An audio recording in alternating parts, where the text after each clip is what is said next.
하나님 아버지, 우리 주 예수 그리스도로부터는 은혜와 평강이 이 자리에 계신 여러분과 함께 하시길 주님의 이름으로 축원합니다.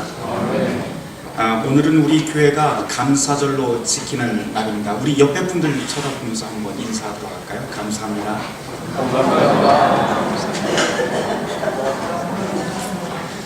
감사절마다 같은 교회력 본문으로 설교하기 때문에 오늘 교회력 본문이 무슨 내용인지 여러분들 잘 아실 것입니다.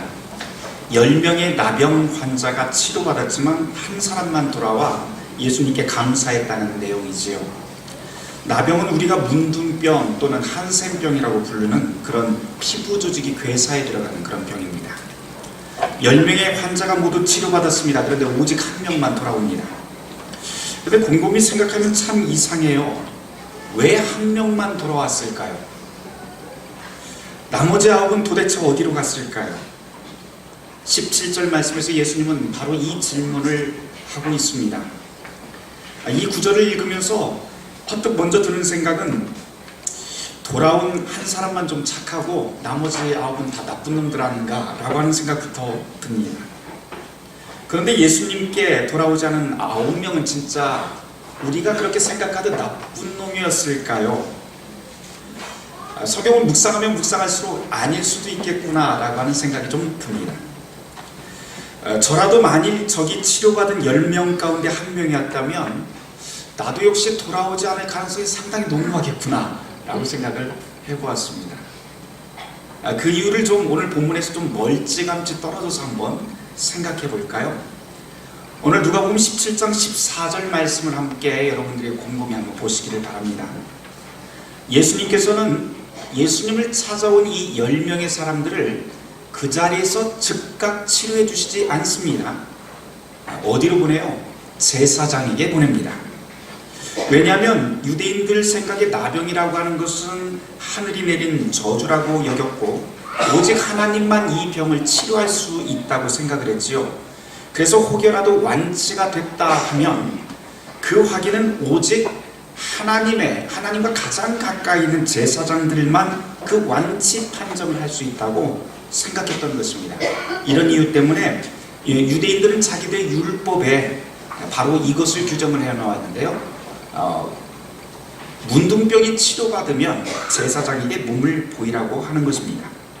그 때문에 예수님도 지금 제일 먼저 하신 말씀이 치료를 해주는 대신에 제사장에게 먼저 가라라고 명령하시는 이 말씀은 냉정히 말해서 그저 예수님은 그 율법에 정한 대로 아주 통상적인 답변을 한 것으로 볼 수가 있습니다. 그리고 이 말을 들은 10명이 예수님 앞에 정말 치료해달라고 오기는 왔는데 예수님이 이 말씀을 듣고 어떤 기분이었는지 성경은 전혀 우리에게 말하지 않습니다. 그리고는 이 10명이 그냥 곧장 예수님을 떠나서 자리를 떴다고만 되어 있습니다. 그런데 문제는 가던 길에 치유를 받게 되는 것이죠. 이제 나병 환자들 입장에서 한번 돌려서 생각을 해볼까요? 예수님을 찾아가면 그 자리에서 치료받을 줄 알고 찾아갔습니다. 그런데 예수님을 만나자마자 엉뚱한 소리를 합니다. 내가 아니라 제사장에게 가라고 말씀을 합니다. 그런데 가다가 치료된 것을 알아차립니다. 이 나병 환자들 입장에서 보면은 사실 누가 치료를 했는지 사실 정확히 모르는 상황이 되어버렸습니다. 그러니 굳이 예수님을 찾아가서 감사할 이유도 어찌 보면은 없었을 만도 하겠다라고 하는 생각이 좀 듭니다. 어쨌든 성경은 나병 환자들이 그렇게 예수님 말씀 듣고 그 발길을 돌렸고 그 다음 갑자기 장면을 바꾸어 버립니다. 그런 다음에 성경은 이 10명 전체가 아니라 오직 한 명 돌아온 사람에게만 그 포커스를 맞추기 시작을 하지요. 이 지점부터가 중요합니다. 돌아온 사람의 정체가 누구인지 우리는 분명히 알아야 됩니다. 누구입니까? 바로 사마리아 사람입니다.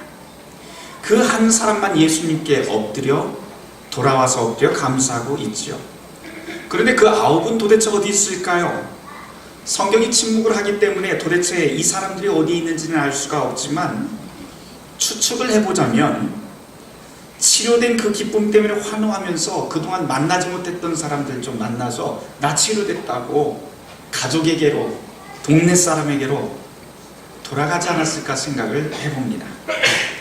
이 대목에서 보면 우리 무조건 이 9명을 무조건 나쁜 놈으로 생각하기 쉽지만 꼭 그렇게 생각할 일도 아닌 것 같습니다. 혹시 이 9이라고 하는 사람은 예수님의 그 말씀 그대로 내가 치료받았으니까 율법이 정한 대로 제사장을 찾아간 것은 또 아닐까요? 만일 그렇다면 돌아오지 않은 이 9명을 우리가 나쁜 사람이라고 비난할 이유는 굉장히 궁색해집니다. 게다가 앞서 말씀드린 대로 성경이 그 9명의 그 행방에 대해서 침묵하고 있는 한 우리는 전혀 이 사람들에 대해서 어떤 평가를 내릴 수 없는 입장에 처하게 됩니다. 그렇다면 오늘 이 복음서 말씀이 우리에게 전하려고 하는 메시지는 도대체 무엇일까요? 그 핵심은 돌아오지 않은 그 9에 있는 것이 아니라 바로 오직 한 가지, 돌아온 사람, 이스라엘 땅에서는 사람 대접받지 못했던 이 사마리아 사람에게 포커스가 맞춰져 있습니다. 이 지점이 중요합니다. 오늘 18절 말씀으로 미루어 보면 분명히 나머지 9은 유대인이고 돌아온 사람은 사마리아 사람이라고 하는 것을 우리가 알게 됩니다.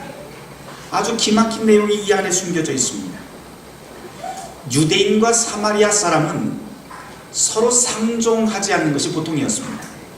사마리아 사람은 유대인의 땅으로 들어갈 수도 없었고 게다가 유대 땅에 있는 성전 안으로 더 들어갈 수는 더더욱 없는 일이었습니다. 그런데 처음부터 가만히 생각을 해보면 10명의 나병 환자들은요 원래 유대인과 사마리아 사람이지만 한데 어울려 있었습니다. 한데 어울려서 예수님께 같이 왔죠. 치료해달라고 함께 한 목소리로 예수님께 외쳤습니다.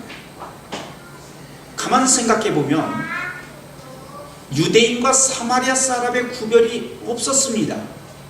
언제 없었어요? 고통과 시련을 함께 나눌 적에는 이 사람들은 서로 구별하지 않았습니다. 관습과 생각, 역사가 달라도요 동일한 고통 가운데서 그 고통을 함께 공유를 할 때는 모든 사람들이 구별과 차별이 없는 하나가 됩니다. 시련 가운데 하나가 되어서 한 목소리를 내고 같이 한 길을 걸어갑니다. 그런데 어떻게 됩니까? 치료가 되자마자 이 사람들은 금세 언제 우리가 하나였냐 하면서 금세 서로 갈라집니다. 방금 전까지 분명히 아픔을 함께 나누고 의지하던 사람들입니다. 그런데 아픔이 사라지자 서로를 가르고 구분하기 시작합니다. 우리네 삶을 돌아봐도 그렇지요. 자연재해나 국가의 시련이 다가오면 모두가 하나가 됩니다. IMF 때를 한번 떠올려 보세요. 당시에 모두가 하나가 되었죠. 모두가 한 마음으로 가락지며 또 금리빨까지도 다 빼어내면서 나라를 살리자고, 아이들은 돼지 저금통 배를 가르면서 나라를 살리자고 모두가 하나 됐던 때가 있습니다. 그렇게 시련이라고 하는 것은 우리를 하나 되게 만듭니다. 아픔을 함께 공감할 때 우리는 하나가 됩니다. 그런데 그 아픔의 기억이 사라지면 어떻게 됩니까? 치료받은 저 10명의 나병 환자들처럼 처음에는 하나였다가 갈라서게 됩니다. 이것이 뼈아픈 우리의 현실입니다. 아픔을 공감하는 것, 이것이야말로 우리를 하나 되게 만드는 첫 번째 단계입니다. 아픔을 공감하지 않고 제3자의 입장에 서 있는 한 결코 우리는 하나가 될 수 없다는 것을 성경은 오늘 이 이야기를 통해서 우리에게 가르쳐 줍니다. 그렇기 때문에 우리가 이 본문에서 사라진 이 9명을 혹여라도 이놈들은 정말 나쁜 놈이야 라고 욕할 만한 최소한의 이유가 있다면 그것은 다른 것이 아니라 아픔을 기억하지도 공감하지도 않았기 때문이라고 할 수가 있습니다. 이렇듯 성경은 이웃의 아픔을 기억하고 공감하는 것이 얼마나 가치 있는 일인지 우리에게 가르쳐 줍니다. 다시 돌아가 볼까요? 돌아온 사람은 오직 한 사람, 사마리아 사람이죠. 그런데 가만 생각해 보니 이 사람은 돌아올 수밖에 없었던 것 같습니다. 만일 9명, 이 유대인이 사라진 이유를 모두 다 감사하기 위해서 계속 길을 걸어갔다고 생각해 본다면 이 9명이 사라진 곳은 최종 목적지는 아마도 제사장이었을 것 같습니다. 왜냐하면 가던 길에 치료를 받았기 때문에 이 사람들은 이 치료가 하나님으로부터 이 치료가 왔을 거라고 생각을 했고, 그 감격을 가지고 치유됐다는 것을 알고 확인받기 위해서 찾아간 것은 성전이었겠지요. 그런데 9명의 유대인과 달리 한 사람의 이 사마리아 여인은 어디로 가야 했을까요? 그 사람 역시도 불치병에서 나은 이 감격을 누군가에게 말하고, 그리고 이 감격을 나누고 싶어서 견딜 수가 없었을 것 같습니다. 하지만 모두가 함께 치료가 되었지만 9사람은 갈 곳이 있었지만 이 한 사람의 저주받은 사마리아 사람은 유대 땅 안으로, 더군다나 유대인의 성전 안으로 들어갈 엄두도 낼 수 없는 처지라고 하는 것을 자기 스스로 깨닫게 됩니다. 정확히 말해서 이 사람은 치료가 되었지만 갈 곳이 없는 사람입니다. 이 감격이든 아픔이든 속에서 터져나오는 이 감정을 어딘가에 터뜨려 놓고 말할 수 있는 곳이 있어야 되는데, 이 사마리아 사람은 어디도 그런 곳을 찾지를 못합니다. 나병에 걸려서 아파할 때는 유대인이든 사마리아인이든 어차피 정상인들이 살아가는 그 도성 안에서는 모두가 살 수 없는 처지였습니다. 그래서 함께 할 수 있었습니다. 생존의 권리를 빼앗긴 처지이니 신분이나 혈통 같은 구별과 차별, 그런 것 따위는 필요가 없었습니다. 그런데 몸이 다시 성해지니 갑자기 유대인과 사마리아 사람이라고 하는 구별과 차별이 생겨버렸지요. 그러니 이 사마리아 사람은 치료가 되자마자 갈 곳이 없어졌습니다.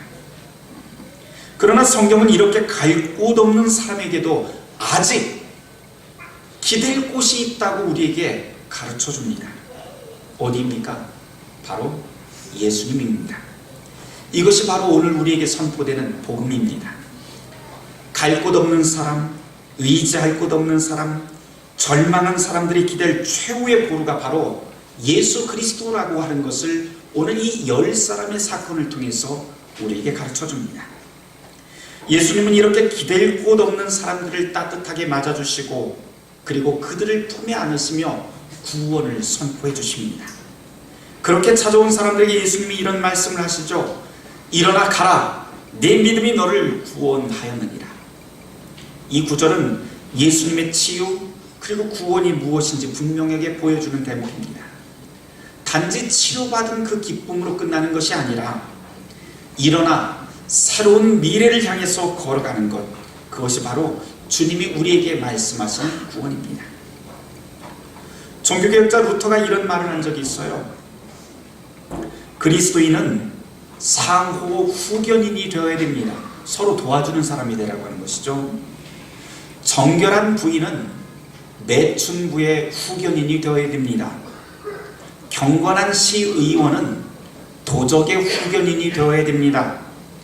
왜냐하면 인간은 이웃을 위해서 창조되었고 그 일을 위해서 태어났기 때문입니다. 그러므로 우리는 자신의 소유를 가지고 이웃의 유익을 위해서 살아야 됩니다. 그렇지 않을 경우에 모두 다 빼앗기게끔 하나님이 정하셨습니다. 적어도 교회 공동체라면 이와 같은 일을 보여줘야 합니다.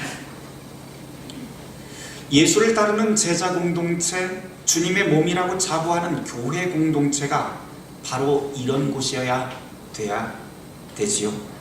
부한 자나 가난한 자나 배운 자나 못 배운 자나 가릴 것 없이 누구나 와도 환영하고 누구나 와도 예수님께 기댈 수 있는 곳, 서로가 서로에게 제사장이 되고 서로가 서로에게 그리스도가 되어주는 곳, 그것이 바로 성경이 우리에게 가르쳐주고 있는 교회 공동체입니다. 세상에서 내몰린 비주류, 인정받지 못한 사람들, 희망이 끊어져서 탄식의 소리를 드높이는 사람에게도 문턱이 없는 것이 교회입니다. 그래서 교회는 누구나 육체의 아픔, 영혼의 아픔, 시대의 아픔을 공감하고 공유하고 서로를 의지하면서 일어서게 만드는 것이 교회이지요. 왜냐하면 바로 이곳에 두세 사람이 모인 이곳에 주님께서 항상 너희와 함께 하겠다고 주님께서 약속하셨기 때문입니다.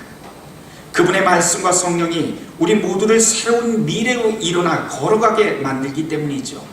그 때문에 교회는 다른 말로 하면 희망 제작소가 됩니다. 교회가 그리스도와 함께 고통을 공유하고 회복하는 그리스도의 희망 제작소이기 때문에 이곳은 바로 감사의 원천이 됩니다.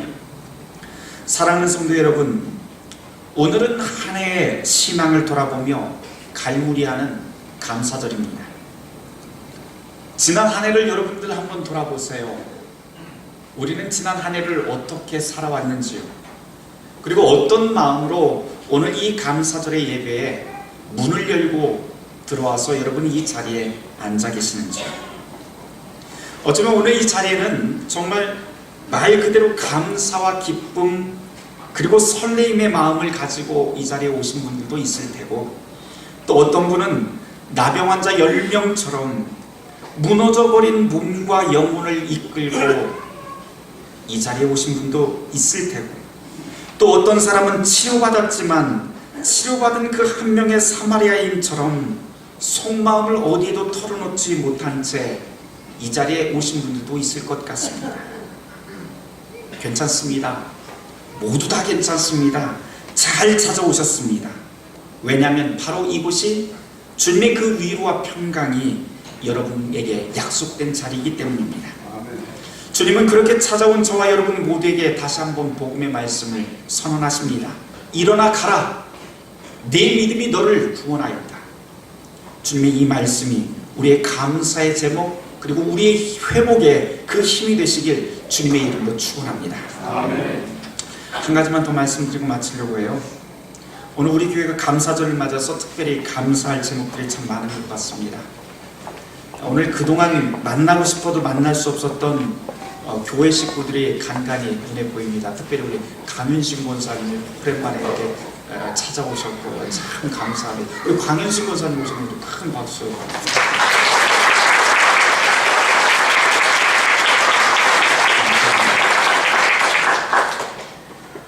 강윤식 권사님도 이렇게 오셨고 우리 교회 식구들이 이렇게 한자리에 모인 것 참 감사한 일이죠. 그리고 특별히 오늘 이 예배에 참 감사한 것은 우리가 감사절 1년에 3번 우리가 입교라고 하는 것을 합니다. 그런데 오늘이 바로 입교하는 날인데요. 오늘 우리 교회의 가족이 되기 위해서 입교하는 형제 자매들이 6분이 있습니다.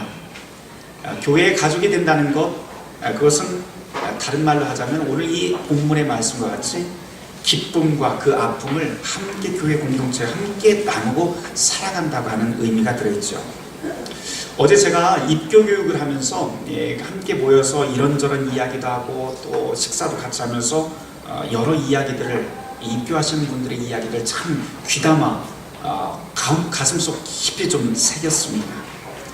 이전에 가지고 있었던 이분들의 아픔도 들었고 또 우리 교회 식구가 되면 내가 이렇게 하고 싶다라고 하는 그 희망에 대한 소망의 이야기들도 제가 잘 들었습니다. 입교를 통해서 한 가족이 된다는 것, 그것은 참 기쁜 일이고 또 권리입니다. 그런데 제가 어제 이제 여러 가지 이야기를 하면서 우리에게는 가족이 되면 기쁨만 누리는 것이 아니라 책임도 있습니다. 그러면서 제가 그 책임에 대해서 몇 가지를 말씀을 드리면서요. 그 책임의 가장 중요한 것, 첫 번째 책임으로 말씀드린 게 하나 있어요. 그러면서 약속을 받았어요. 뭐라고 했냐면 입교하시면 남자분들은 주방에서 설거지 하셔야 됩니다 라고 했더니 흔쾌히 약속을 하셨습니다. 그리고 다짐을 받았습니다. 제가 이분들에게 말씀드린 그 설거지라고 하는 것은 가족으로서 감당해야 될 하나의 상징입니다. 설거지하면서 교우들과 함께 사는 이야기도 나누고 생각도 나누고 삶도 나누자고 하는 의미가 담겨 있죠. 그렇게 그리스도 안에서 우리의 삶을 공유하면서 우린 좀 더 복되고 선한 일상을 이 교회 안에서 함께 만들어 가려고 합니다. 주방에서부터 시작해서 이웃 섬김까지 점점 그 섬김의 자리를 넓혀 가려고 합니다. 그리고 오늘 감사절에 한 가지 더 당부 말씀을 드리겠습니다. 오늘 입교하시는 모든 식구들을 정말 가족처럼 따뜻하게 맞아주시기를 바라고요. 오늘 성찬, 오늘 예배 그 설교가 끝난 다음에 이제 입교가 끝나면은요, 오늘 성찬 그리고 파송찬송의 그 음악이 아마 우리 그 중앙루터교회 세워져서 50년 만에 처음으로 이런 일이 있을 겁니다. 오늘 특별한 음악으로 좀 꾸며져 있습니다. 그래서 오늘 특별히 오늘 입교하시는 분들이 주축이 되어서 오늘 이 예배 그 음악을 이제 구성을 하게 되었습니다. 그러니까 놀라지 마시고 기쁜 마음으로 그렇게 오늘 감사의 성찬회를 함께 나누었으면 좋겠습니다. 오늘 이 예배에 부름받은 여러분들이 이 감사의 감격을 가지고 오늘 아마 성찬을 다 끝나고 또 파송 찬송하면서 이렇게 나가시면서 굉장히 기쁘다는 생각을 여러분들이 꽤 많이 하게 되실 것 같습니다. 저는 이미 그 연습하는 걸 좀 봤거든요. 그래서 만약에 내가 회중석에 앉아 있었다면 어떤 기분이 들까라고 한번 생각을 해봤는데 정말 그 기쁜 마음으로 일상으로 돌아갈 것 같아요. 오늘 이 감사절 예배에 나오신 모든 이 성도 여러분들이 바로 그러한 기쁨을 가지고 여러분의 삶의 자리로 돌아갔으면 좋겠습니다. 말씀을 맺습니다. 갈 곳 없었던 사마리아 사람, 그 사람이 예수님에게 찾아왔듯이 교회라고 하는 곳은 누구나 다 들어와 하나님의 위로와 기쁨을 누릴 수 있는 곳입니다. 오늘 이곳에 오신 모든 분들이 이 복음의 감격으로 감사의 열매가 충만한 여러분의 일상을 만들어 가시길 주님의 이름으로 다시 한번 축원합니다. 모든 지각에 뛰어난 하나님의 평강이 그리스도 예수 안에서 너희의 마음과 생각을 지키시리라.